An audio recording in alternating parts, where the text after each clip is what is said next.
Bueno, vamos a la parte 2 entonces, que no podemos olvidar. Basándolo en así que los tópicos van a ser ductus, hipertensión, función cardíaca, gasto y flujo y catéteres centrales. En cuanto al ductus, ya ustedes recuerdan muy bien que la primera sospecha de ductus la tenemos con simplemente mirando la arteria pulmonar y viendo el flujo de la arteria pulmonar en un par external bajo eje corto. Ahí vemos el flujo en la pulmonar y vemos si hay una lluvia diastólica que haga suponer de que algún flujo extra hay que está provocando esa lluvia diastólica. Con el bidimensional podemos ver la unión del tronco con la aorta descendente y la sospecha de que acá haya un ductus. Y con el color vamos a identificarlo. Aquí no tenemos color, no hay ductus. Aquí tenemos un ductus abierto, bien rojo, y aquí tenemos un ductus que está conectando, pero que es muy pequeñito. A simple vista ya nos damos cuenta de que este ductus no nos va a dar trabajo y este otro sí tenemos que evaluarlo. Por lo tanto, hay que acordarse, esto que hablábamos de que la llegada al ductus desde la pulmonar y desde el arco aórtico es diferente, o sea que siempre se anticipa la pulmonar, y por lo tanto esto va a hacer a que en la situación normal, que la presión sistémica supera en todos los ciclos a la presión pulmonar, ¿no es cierto?, siempre se anticipe el pico sistólico de la pulmonar al de la circulación sistémica. Entonces, si tenemos un flujo continuo de estas características, va a significar que tenemos un ductus que está yunteando de izquierda a derecha, que se está acercando al transductor que está acá adelante. Ese ductus hay que controlarlo, pero si tenemos una de este tipo en el Doppler, quiere decir que la presión pulmonar ya en la primera parte de la sístole está llegando a la sistémica. Entonces ahí esa melladura va a estar dada por esa presión aumentada. Es un flujo bidireccional a predominio izquierda-derecha. Si ya es un poco mayor esto, aquí ya tenemos un flujito negativo un poco mayor y una separación, acá que está marcando este segmento, ¿no es cierto?, en la sístole temprana, donde la presión pulmonar supera a la presión sistólica. Entonces, en este hecho, sigue siendo un flujo bidireccional, pero ya con algún grado de componente de hipertensión. Y acá ya en la mitad supera a la presión sistémica. Por lo tanto, tenemos una hipertensión pulmonar con flujo bidireccional, ¿no es cierto?, con presiones pulmonares a nivel sistémico. Si en cambio ya lo superan todo el ciclo, nos vamos a encontrar con un ductus predominantemente de derecha a izquierda. Entonces es una hipertensión pulmonar severa.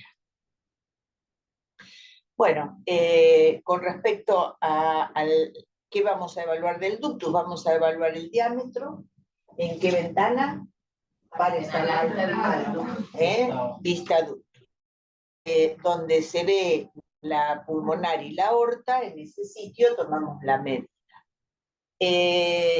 Ahí lo que vamos a ver, ¿no es cierto?, es que si tenemos un rango de velocidad del ductus, oscila entre 0 y 5 y 2, y hay que ajustar la velocidad cuando uno lo mira.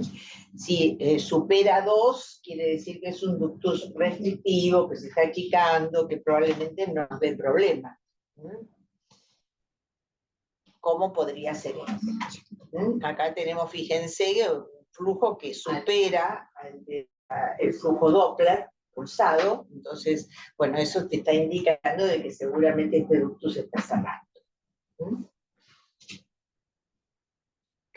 Si en cambio nos encontramos entonces ante un ductus que yuntea de izquierda a derecha, evaluamos el diámetro, vemos que tiene que se encuentra en 2 o más, pero aparte sabemos que esto sería un flujo normal, ¿no es cierto?, en la aorta. O sea, hay sístole, hay diástole. Si no hay diástole o la diástole es reversa, eso está indicando de que hay un flujo diastólico que está ausente y que está siendo derivado hacia otro lado, y no puede ser a otro lado que no sea la circulación pulmonar. Por lo tanto, el otro sitio donde la vamos a evaluar es en la aorta abdominal. Acá poniéndonos en subcostal vascular, en la aorta vamos a encontrar que si la aorta tiene un flujo diastólico ausente o reverso, estamos ya en una situación de hipoflujo sistémico, ya en la mitad inferior del cuerpo. Siempre recordar entonces que cuando nos enfrentamos ante una situación de hipoxia, puede tratarse de una hipertensión pulmonar. La hipertensión pulmonar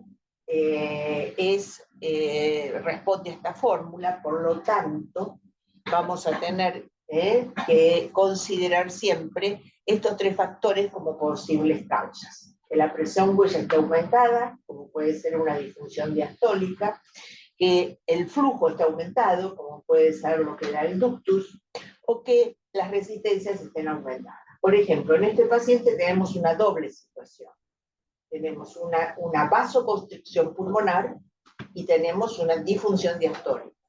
Entonces, por eso se puso milrinona, está con óxido nítrico. Las dos cosas siguen estando igual, pero yuntea quiere decir que lo que domina el cuadro en el foramen oval yunteando de derecha a izquierda es la hipertensión pulmonar. De hecho, tiene una miocardiopatía hipertrófica de ese ventrículo del derecho. Bueno, acá recordar entonces que cuando nos encontramos ante una situación, mira, acá se me borró esta línea. Bueno, acá hay otra línea igual a esta, que no sé por qué se borró, pero bueno, cuando... Ahí creo que está negra. ¿Dónde está? Ahí creo que está puesta como negra. No. Bueno, no importa, lo voy a corregir después ahora. Bueno, hay un engrosamiento del ventrículo, hay regurgitación tricuspidia, yuntea bidireccional, el foramen oval, el ductus puede yuntear bidireccional, las resistencias están aumentadas, puede haber menos flujo por las venas pulmonares, la aurícula izquierda tener menos volumen y el aurículo izquierdo verse comprometido. O sea, puede ser una causa de hipoperfusión sistémica. Si tenemos una hipertensión pulmonar severa como la de este paciente, hay abombamiento del septum de derecha a izquierda, por lo tanto hay una menor capacidad del ventrículo izquierdo en cuanto al volumen, que sumado a este flujo disminuido de retorno por las venas pulmonares, porque hay vasoconstricción pulmonar, nos encontramos ante una situación de bajo gasto, que es la situación que ayer teníamos, que este ventrículo estaba con 110, ahora está incluso con 100 en este momento de gasto. O sea, y cuando pudimos mejorar un poco las presiones pulmonares, 80. O sea, es importante controlar el gasto en toda situación de hipertensión pulmonar porque es flujo y es perfusión tisular, ¿verdad? Si en cambio nos encontramos ante una causa cardiovascular, entonces acá lo que domina es la disfunción del ventrículo izquierdo. Ya el abombamiento no va a ser de derecha a izquierda, sino de izquierda a derecha. No va a tener buen flujo y buen gasto, porque no está bien funcionando este ventrículo. El shunt a través del foramen oval va a ser de izquierda a derecha. Y puede haber restricción en el retorno, porque ya la complacencia de estas cavidades izquierdas está en el límite. Entonces ya no entra más sangre. No por vasoconstricción pulmonar, sino por la capacidad de recepción de la aurícula. Exacto. Y porque toda la sangre está metida en el pulmón, porque no hay capacidad para recibirla en las cavidades izquierdas. O sea, esa es la situación en que está aumentada la presión huella. Ahí en esa situación también va a haber resistencias vasculares pulmonares elevadas, porque no entra más sangre, entonces hay lo que llegue a contener el vaso es lo que va a tener de presión, ¿no? El límite. Si en cambio nos encontramos ante un ductus arterioso permeable hemodinámicamente significativo, entonces ahí nos encontramos con una situación de hiperflujo. Decíamos que hay un shunt que shuntea de izquierda a derecha, que pone al pulmón lleno de líquido, y ese pulmón lleno de líquido es lo que va a generar el aumento de las resistencias. Entonces, en esa situación, obviamente estamos ante una situación de hipertensión pulmonar de otra etiología. Si persiste, obviamente el retorno a las cavidades izquierdas va a estar aumentado, y ahí tenemos la relación aurícula izquierda aorta aumentada, el ventrículo izquierdo puede llegar a estar dilatado, pero eso ya es una situación extrema, y estamos al borde del edema hemorrágico pulmonar.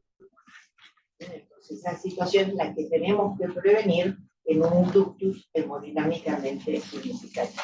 Y ahí puede tener gasto aumentado, doctora. El gasto en general va a estar disminuido. A pesar de... No, va a estar aumentado, perdón. El ductus aumenta el gasto del ventrículo izquierdo. Bueno, ¿cómo medimos otros parámetros de medición? La regurgitación tricúspide. O sea, la diferencia a nivel tricúspide de las cavidades derechas, ventrículo y aurícula. La tomamos en la aurícula, es un jet de retorno, ¿no es cierto?, del ventrículo hacia la aurícula, y se mide, ¿no es cierto?, a la punta de la onda. Va a ser una onda negativa, porque en la aurícula es un flujo que se aleja del transductor, y por lo tanto va a ser una onda negativa. Generalmente el mismo equipo nos da el informe del gradiente, y a ese gradiente lo que tenemos que hacer es sumarle la presión de la aurícula, que es entre 5 y 10 milímetros. Bueno, y acá volvemos al ductus. El ductus es el otro que nos acompaña en el diagnóstico. O sea, si el ductus supera las presiones sistémicas en un sector, vamos a tener la melladura. Si tenemos la mitad del ciclo, el flujo bidireccional con presiones pulmonares a nivel sistémico. Si tenemos todo el ciclo por encima de la sistémica, vamos a tener una onda bien negativa y bien que se aleja, ¿no es cierto? Que sería la situación de este paciente que tenía ayer. Hoy no tiene ductus, ¿no? Por ella haya que abrírselo para mejorarlo y ponerle prostaglandinas, ¿no? Para que descomprima el pulmón un poco, ¿no? Porque se está agregando otro factor de hipertensión, ¿entienden? Bueno, entonces, recién, esto es un shunt de derecha a izquierda, con el color, y esto es de un shunt de izquierda a derecha.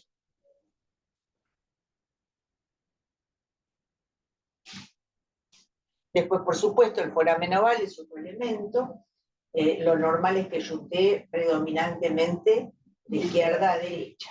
Si tiene un flujo de estas características, es un flujo bidireccional, y que cuando miramos en color es azul, entonces estamos diciendo de que hay una hipertensión pulmonar.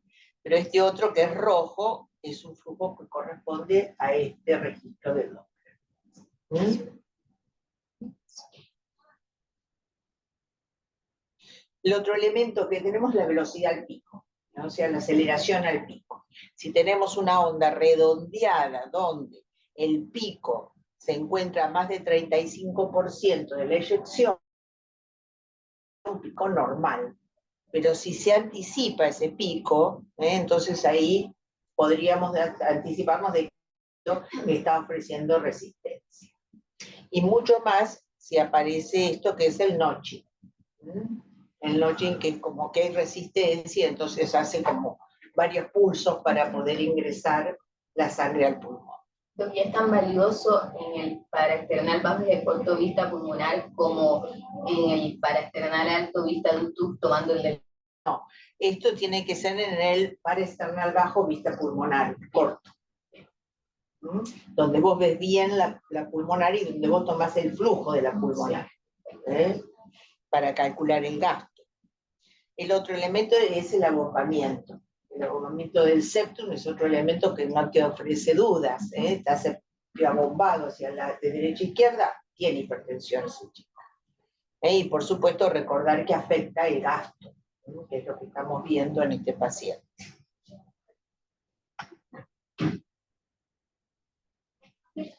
El otro elemento son el flujo en las venas pulmonares, que está comprometido, en este paciente está comprometido, le cuesta entrar porque no tiene flujo, ¿viste? Bien aplanadito. El otro es que la vena cava invierta su flujo, se ve acá, se ve una vena cava muy aplanadita, ¿no? Como que no le cuesta también entrar, porque obviamente tiene regurgitación tricuspidia, tiene resistencia vascular pulmonar aumentada, un ventrículo engrosado. Y está con inbox. Está con el inbox. Eso lo estaban por poner.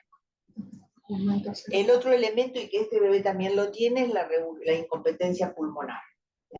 Un flujo que normalmente tiene que ser negativo, porque es un flujo que se aleja del transductor, tiene un componente positivo de regurgitación y se ve esta turbulencia, como la están viendo acá.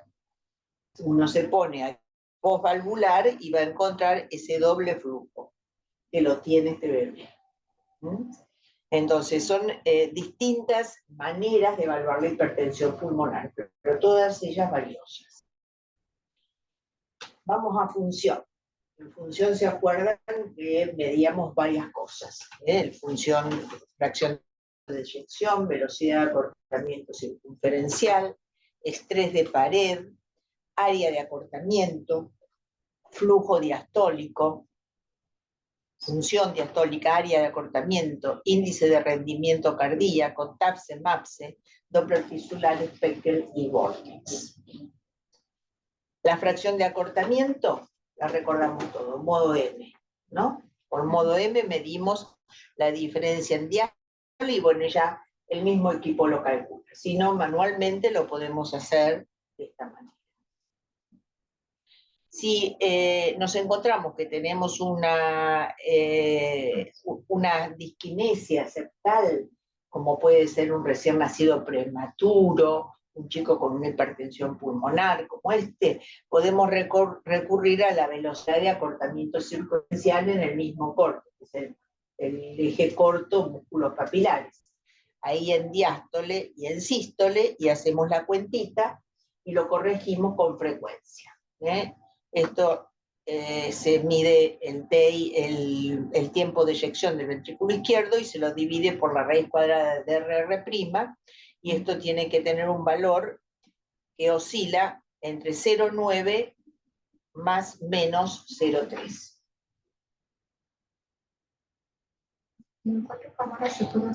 Y en 4 cámaras solamente hacemos área, pero es equivalente a la fracción, por esto este es más complicado, digamos, para medir cuando hay disquinesia septal, entonces surge en el último consenso, que es área de acortamiento.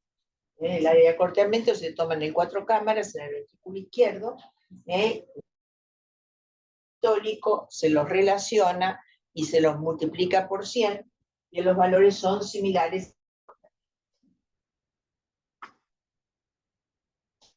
El estrés de pared, lo que habla es de poscarga.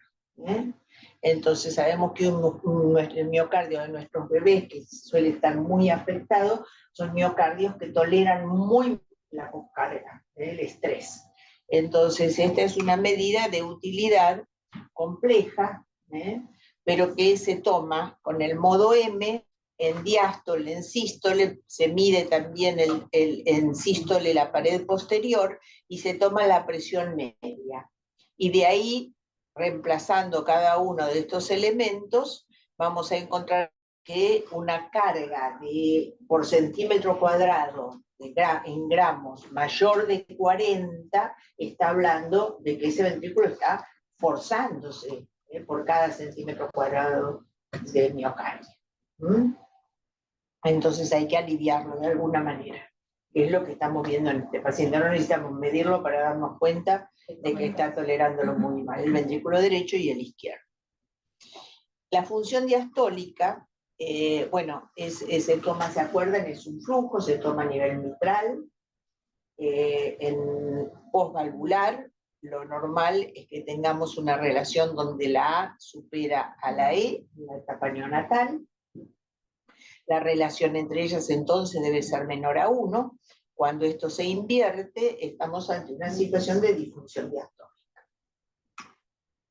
El otro elemento que nos ayuda también a ver cómo está la performance del ventrículo izquierdo es el DI, el rendimiento, que se toma en 5 cámaras apical y se va a tomar donde finaliza la onda A, donde comienza la onda E, donde comienza la eyección y donde termina la eyección, como muestra acá. Y esto se relaciona, el mismo equipo lo relaciona, y lo normal, ¿no es cierto?, es que esté entre 0,26 y 0,40.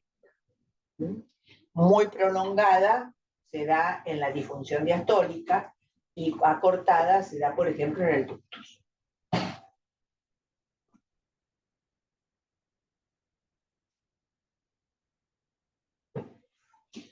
El flujo en las venas pulmonares también es un flujo que se toma en el paraesternal bajo corto vista aorta. En la aurícula es un flujo de llegada a la aurícula izquierda, que ahí se alinea muy bien con el Doppler, y ahí tenemos un flujo positivo, claramente positivo, que tiene una sístole, tiene una diástole y tiene una contracción atrial, como todos los flujos venosos. Y como el del foramen oval, el foramen oval también. TAPSE y MAPSE, ¿se acuerdan que dábamos vuelta el traductor para el TAPSE? Para que se pueda alinear con el modo M y obtener entonces esta curva que nos va a permitir decir si ese ventrículo se mueve bien. El derecho.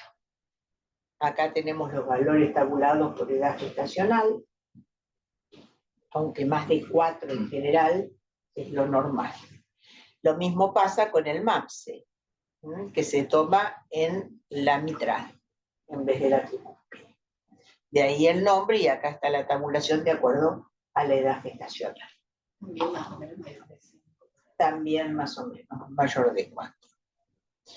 El Doppler tisular, que ya ahí estamos hablando del músculo, lo que fundamentalmente ayuda al Doppler tisular es a relacionar, ¿no es cierto?, los flujos, el músculo con el flujo.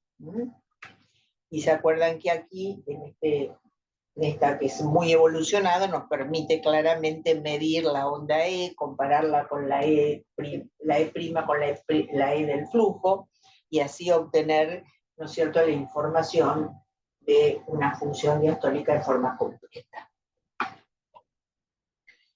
Bueno, recordar que cuando vamos a medir flujo y gasto, los mayores errores que podemos cometer tienen que ver con la medición del diámetro en un lugar inapropiado y de no respetar el ángulo de insonación en el flujo.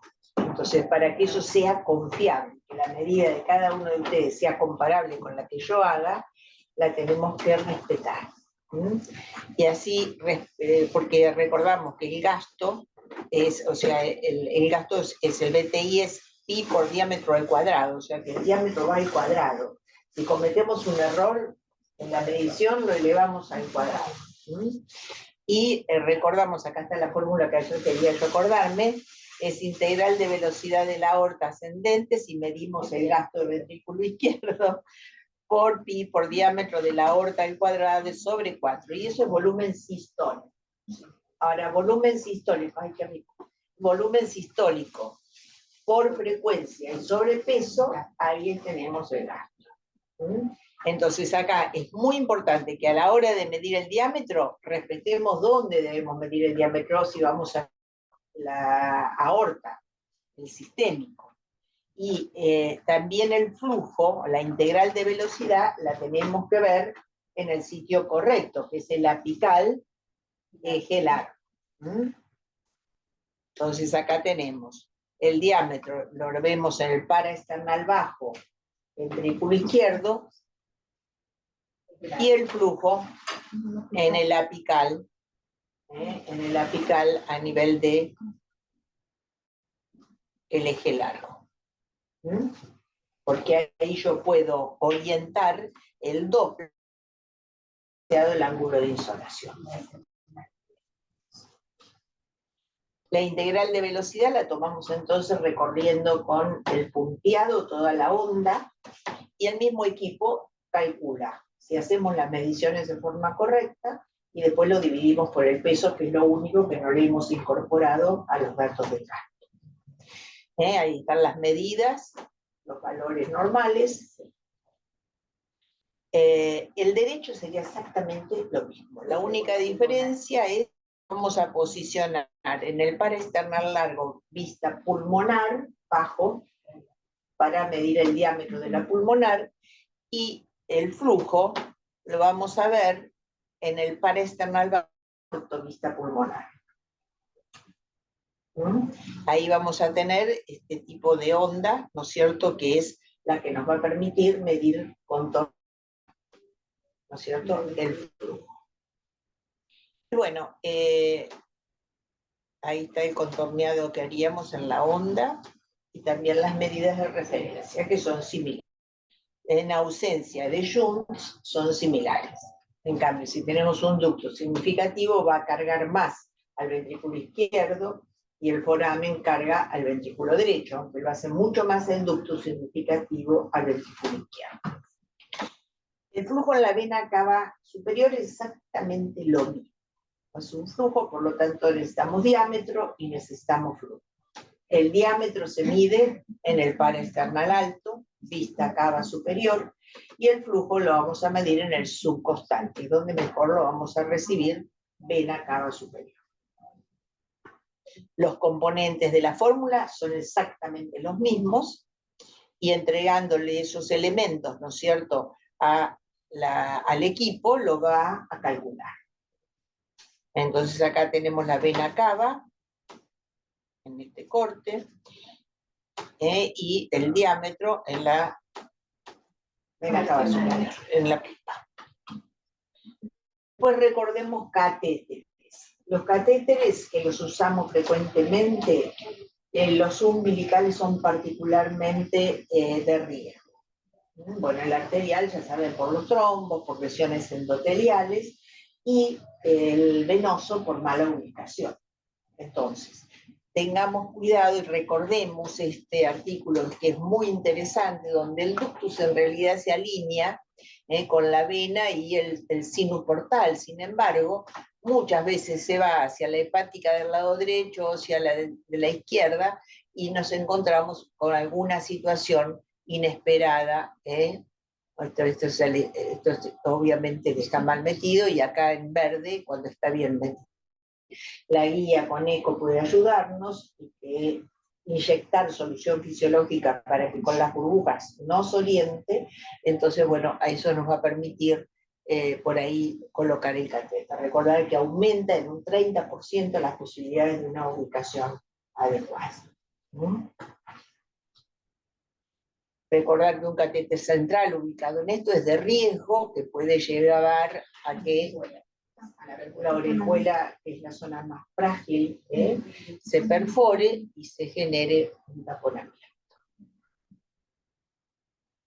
O que acá tengamos un trombo, por ejemplo, un catéter golpeando el septum, y ese trombo se va a balancear entre la circulación sistémica y pulmonar, y si se desprende va a ir o al cerebro o al pulmón.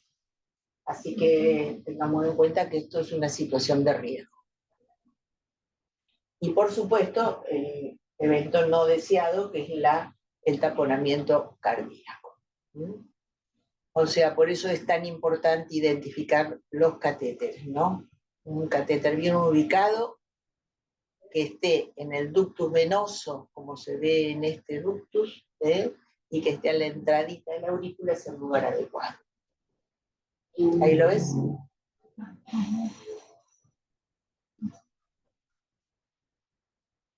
Esto es un accidente, un catéter mal ubicado que se rompió. Y esto ni que hablar.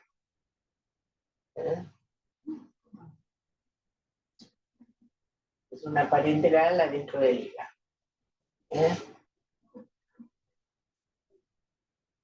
Lo que generó, obviamente, un shock por dolor. Por eso no nos olvidemos que es un dato importante.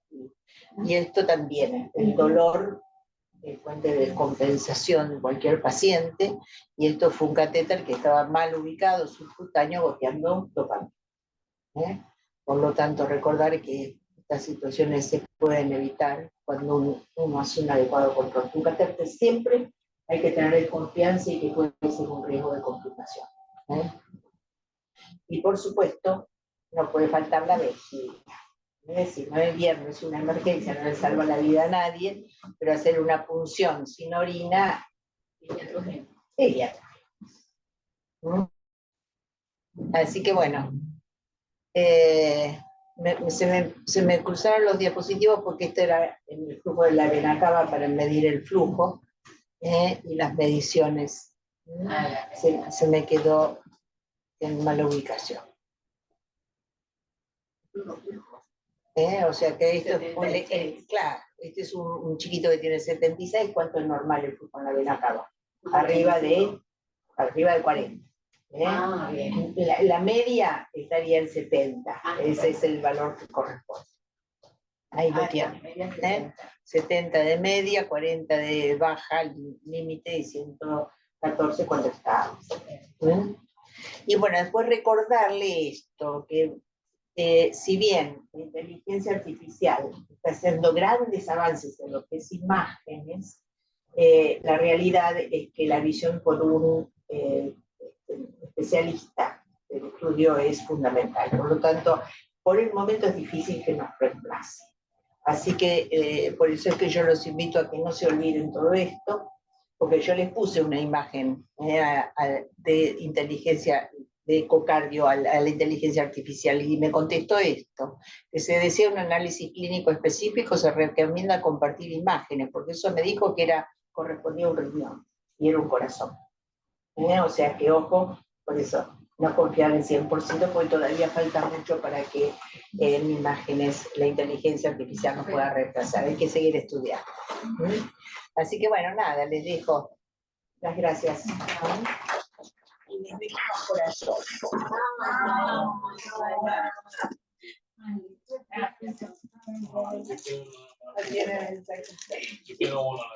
Yo voy pasando. ¿Quién le quedó uno? No, Juan solo quiere uno. ¿Cómo? Para todos.